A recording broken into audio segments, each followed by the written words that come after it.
"You're overreacting. It's just a wedding. Stop being dramatic," my mom said, when I wasn't invited to my own sister's big day. Days later, my family was blowing up my phone. I never thought betrayal could come in the form of a text message. But there it was. A simple, casual message from my sister.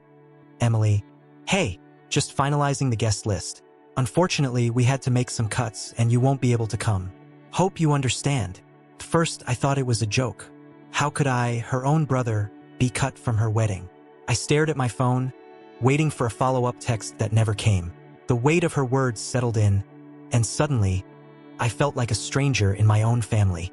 Emily and I weren't just siblings. We had been through everything together.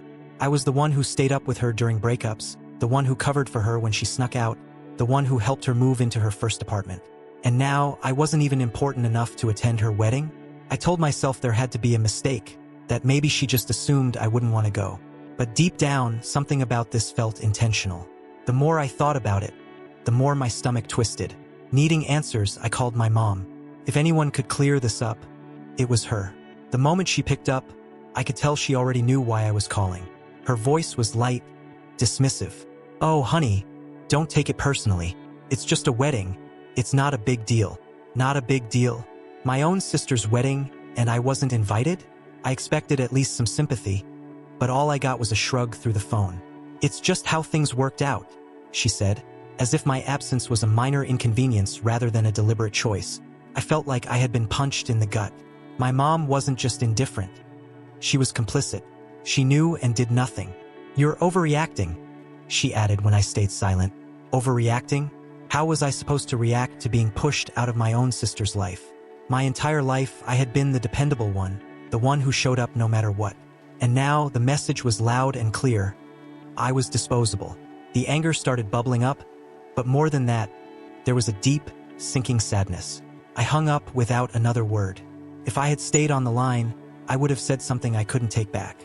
My family, my own blood, had made a decision, and it was crystal clear where I stood. Part of me wanted to fight, to demand an explanation that made sense, but another part of me already knew there wasn't one. The worst part? They didn't even think this would hurt me. To them, I wasn't even worth an argument. And that, more than anything, broke me. But if they thought I would just swallow this and move on, they were wrong. I wasn't going to let them brush me aside like an afterthought. I needed to understand why they did this, even if I wouldn't like the answer. And that meant confronting my mother one last time. I didn't want to call my mom again, but the alternative was sitting in silence, letting the betrayal rot inside me. When she picked up, her voice was calm, almost bored, as if I were asking about the weather. "Look," she sighed. "Emily had to make tough choices. A wedding is just one day. You're making this bigger than it is. Just one day?" Funny how it was just one day until it was my name missing from the list. I clenched my jaw, trying to keep my voice steady. "Mom, she invited 150 people.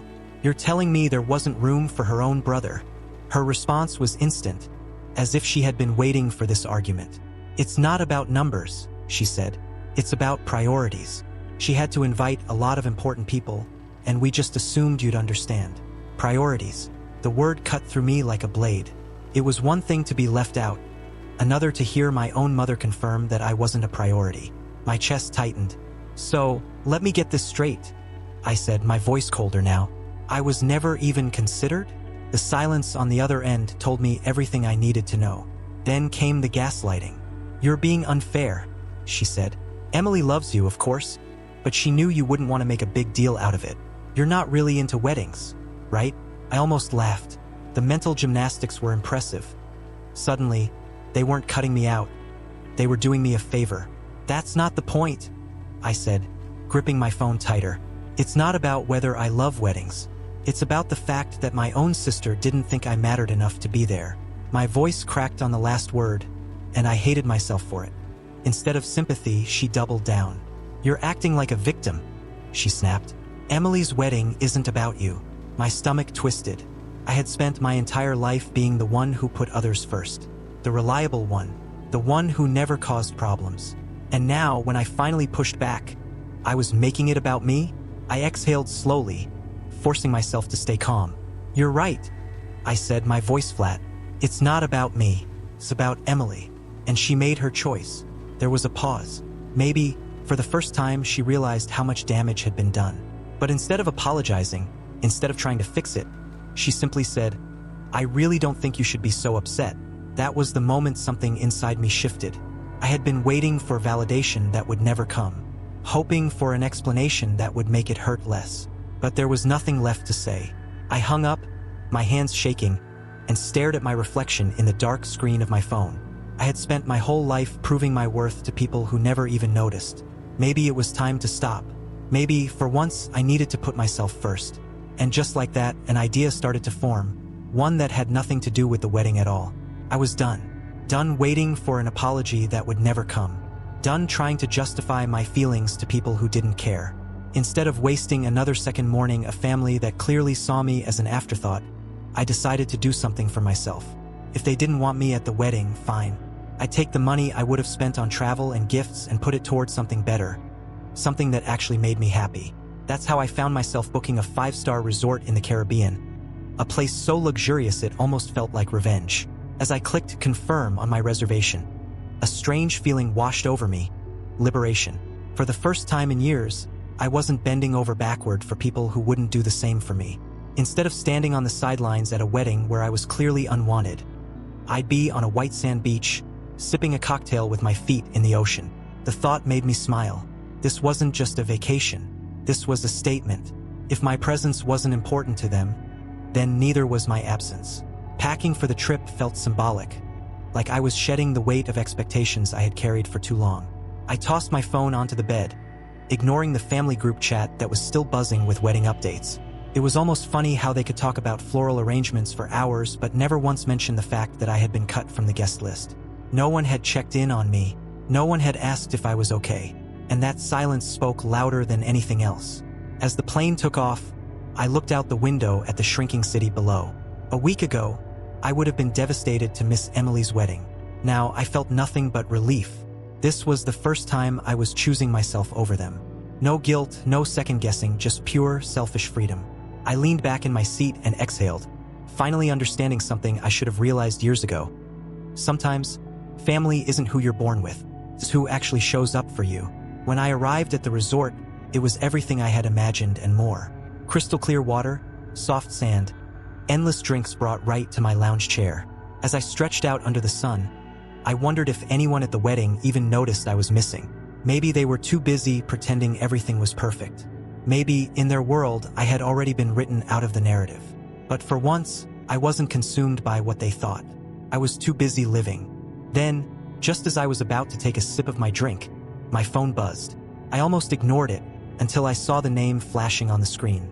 It was my cousin, Mark, someone who had barely spoken to me in years. My stomach twisted as I swiped to open the message. "Dude, you're not gonna believe what just happened at the wedding." I hesitated before opening Mark's message, half expecting some passive-aggressive remark about me skipping the wedding. But when I finally read it, my eyebrows shot up. Emily's wedding is a ***ing disaster. The groom just left. Left. Ceremony didn't even happen. I blinked at the screen, rereading the words to make sure I wasn't hallucinating. My sister, who had cut me out of her big day, had just been abandoned at the altar? I sat up in my lounge chair, my drink forgotten. More messages poured in. Mom is freaking out. Dad's trying to calm Emily down, but she's hysterical. No one knows where the groom is. He just disappeared. I stared at my phone, trying to picture the chaos unfolding back home. Guests whispering, Emily sobbing, my mother probably making it all about herself. It was surreal. A small, petty part of me thought, karma works fast. But another part of me felt something else. Something unexpected. Not pity, not satisfaction, just distance. Like I was watching a movie instead of my own family's meltdown. For the first time in my life, their problems weren't my problems. I wasn't there to clean up the mess, to offer comfort, to be the reliable one who always stepped in when things got bad. And apparently that realization was sinking in for them too, because the next message made my stomach turn. They're all looking for you. I exhaled sharply, shaking my head. Of course they were.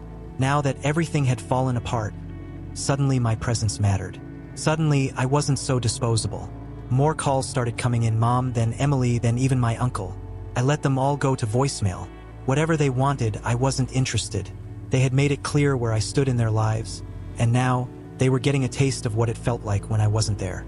I scrolled through the missed calls, my chest tightening. It was almost laughable. They had pushed me away, convinced I wasn't important. Now, when everything was on fire, I was the first person they ran to.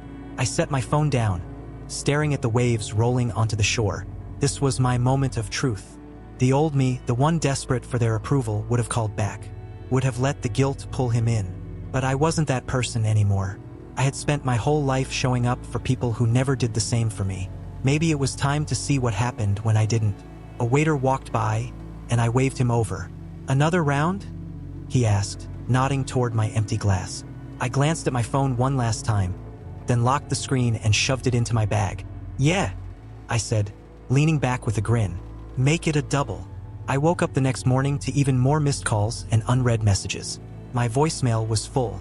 My mother, Emily, even my father, who rarely ever called me, had all tried reaching out.